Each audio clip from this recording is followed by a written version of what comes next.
हर रोज एक नई कहानी देखने के लिए चैनल को सब्सक्राइब करें और बेल आइकन दबाना ना भूलें। मेघना एक शादी में बैठकर शादी को एंजॉय कर रही होती है। कुछ ही देर के बाद उसका पति विशु हाथों में कोल्ड ड्रिंक का गिलास लिए उसके पास आता है और उसको कोल्ड ड्रिंक देते हुए बोलता है, तो अब कैसा लग रहा है? पहले से अच्छा। पता था मुझे कि शादी में आकर तुम्हें अच्छा लगेगा, तभी तो मैं तुम्हें यहाँ लेकर आया। हाँ, पर अब घर चले? हाँ हाँ, क्यों नहीं, चलते हैं ना। इतना बोलकर वो अपनी बीवी का हाथ पकड़कर उसको बाहर ले जाता है और दोनों गाड़ी में बैठ जाते हैं। विशु मेघना को उदास देखकर उसके लिए गाना गाने लगता है, पर मेघना कार की विंडो पर अपना सर रखकर चुपचाप बैठी रहती है।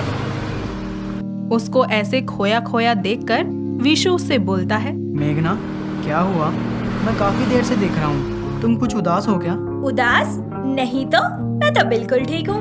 अरे वो बस थकान की वजह से लग रहा होगा आपको। मुझे सब पता है।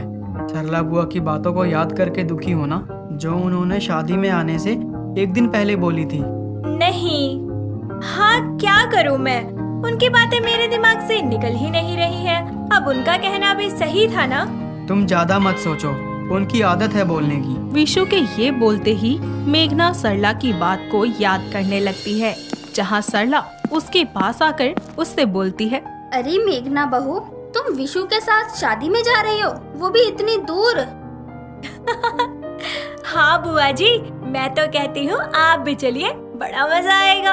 अरे नहीं बहू, मैं तो कहती हूँ तुम्हें भी नहीं जाना चाहिए शादी में। अब तुम्हें पता तो है कि तुम बिना किसी सहारे के चल नहीं सकती। ऐसे में विशु खुद को संभालेगा या तुम्हें? सरला मेघना को उसके लंगड़े होने का एहसास करवा ही रही होती है कि विशु वहाँ आ जाता है और अपनी बुआ की सारी बातें सुनकर उनसे बोलता है, बुआ जी, मेघना को मैं संभालूंगा, ना कि आप। तो आप टेंशन मत लो। और वैसे भी डॉक्टर से मेरी बात हो गई है। कुछ ही दिनों में मेघना के पैरों में लगा रोड निकल जाएगा और वो एक बार फिर से पहले की तरह चलने लगेगी। अब मुझे क्या बेटा, मेरा काम था तुम्हें सही राह दिखाना। मानना न मानना तुम्हारी मर्जी। अच्छा, तो मैं चलती हूँ। बिल्कुल, और हाँ, आराम से जाइएगा।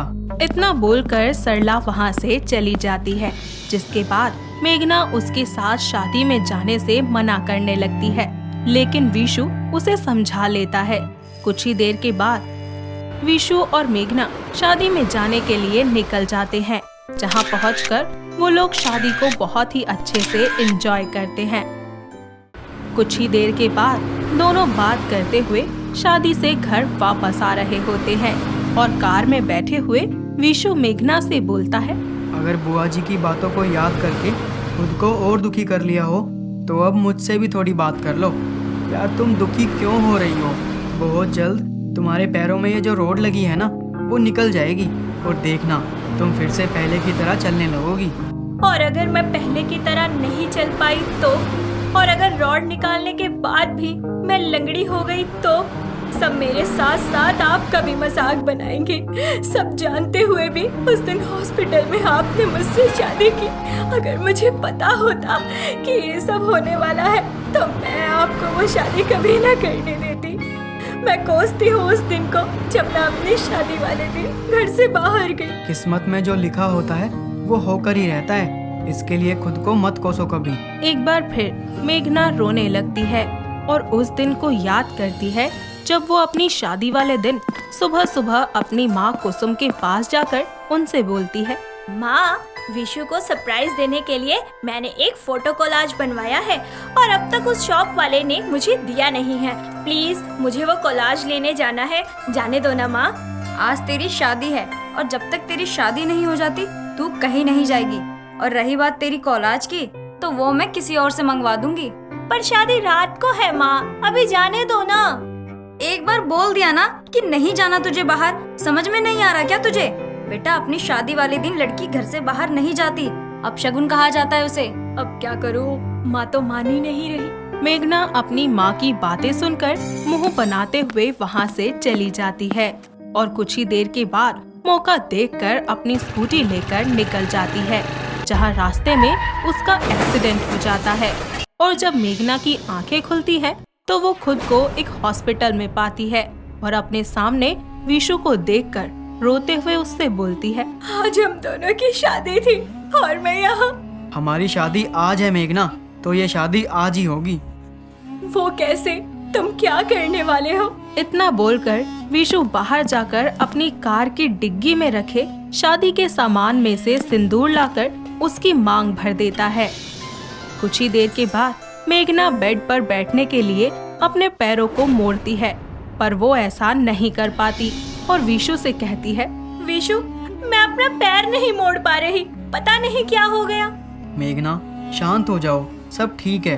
वो बस एक्सीडेंट की वजह से तुम्हारे पैरों में थोड़ी चोट लग गई थी, जिस वजह से तुम्हारे पैरों में रोड लगी है। कुछ ही दिनों में वो भी निकल जाएगी तो तुम ठीक हो जाओगी। अब कुछ ठीक नहीं होगा विशु, मैं जिंदगी भर के लिए लंगड़ी हो चुकी हूँ।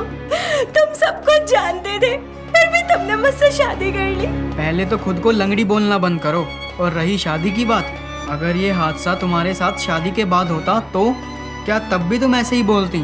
पर तुम्हारे पास तो शादी से पहले मौका था ना, तुम मेरी जगह किसी और को भी चुन सकते थे, फिर क्यों की ये शादी? मैं तुमसे बहुत प्यार करता हूँ मेघना, अगर मेरी जगह तुम होती तो तुम क्या करती? मुझे पता है मेघना, तुम भी मुझे कभी नहीं छोड़ती। विशु का प्यार देखकर मेघना उसको पकड़कर रोने लगती है और देखते ही देखते कुछ दिन बीत जाते हैं। वो दोनों अपनी पुरानी बातों को याद करते हुए वापस अपने घर लौट आते हैं। घर आते ही 3 दिन के बाद विशु उसे हॉस्पिटल ले जाता है, जहां डॉक्टर उसके पैरों से रॉड निकाल देते हैं और मेघना को चलने के लिए कहते हैं। पर मेघना पहले की तरह नहीं चल पाती और वो हमेशा हमेशा के लिए लंगड़ी हो जाती है।